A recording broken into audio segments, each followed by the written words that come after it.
रसूल पाक अलैहिस्सलाम की खिदमत में औरतें आईं, अर्ज करने लगी या रसूल अल्लाह, इस्लाम में हमारे लिए भी कोई नफा है? हुजूर ने फरमाया क्या हुआ? कहने लगी हुजूर हमें तो नुकसान ही नुकसान नजर आ रहा है अपने हक में।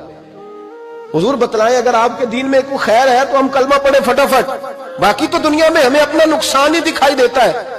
ये भी इमाम तबरानी ने लिखा है। महबूब अलैहिस्सलाम ने फरमाया तुम पहले अपनी बात करो, पूछना क्या चाहती हो? कहने लगे या रसूल अल्लाह, एक तो हमने सुना है इस्लाम में भी एक मामला ये है कि जिन दिनों औरत नापाक होती है वो नमाज नहीं पढ़ सकती, वो रोजा नहीं रख सकती। हुजूर ये दीनी नुकसान हुआ, और दो औरतों की गवाही एक मर्द के बराबर है।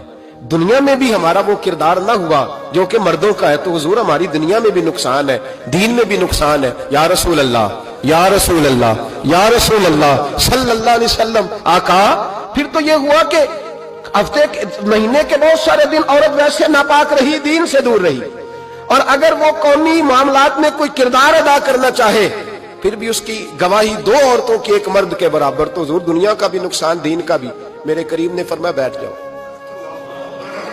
बैठ जाओ। औरतें बैठ गईं तो महबूब फरमाने लगे तुम्हें पता है जब किसी के घर में बेटी पैदा होती है हुजूर क्या होता है? फरमाया मेरा मालिक दो फरिश्ते भेजता है। फरमाया वो आके घर वालों को सलाम कहते हैं, जिन्नों और इंसानों के अलावा सारी दुनिया उनके सलाम को सुनती है।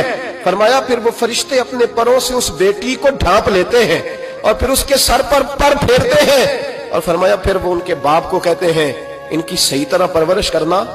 फिर उनके जिम्मेदारों को कहते हैं, उनके खानदान के बड़ों को कहते हैं सही तरह पालना। अगर तुम इनकी ये लफ्ज सुनो मेरे महबूब के, हुजूर फरमाने लगे रब के फरिश्ते कहते हैं अगर तुमने सही परवरिश करके ब्याह दिया तो अल्लाह कयामत तक तुम्हारी मदद करेगा। किस तरह? अल्लाह तुम्हारे रिस्क में भी तुम्हारी मदद करेगा, अल्लाह दुनिया की मुश्किलात में भी तुम्हारी मदद करेगा। और जब मरने लगोगे, ये शारहीन ने कयामत तक का तर्जुमा किया। शारहीन फरमाने लगे गोया हुजूर फरमा रहे जब तुम मरने लगोगे बेटी की परवरिश करने वालों, तो रब करीम तुम्हें कलमा याद करा के तुम्हारी मदद करेगा, और नकीरैन के सवालात कब्र में आसान करके तुम्हारी मदद करेगा, और कब्र में जन्नत की खिड़की खोल के तुम्हारी मदद करेगा। मिजान अमल पर तुम्हारे अमलों का वजन ज्यादा करा के अल्लाह तुम्हारी मदद करेगा। पुल सिरात पे तुम्हें आसानी से गुजार के तुम्हारी मदद करेगा।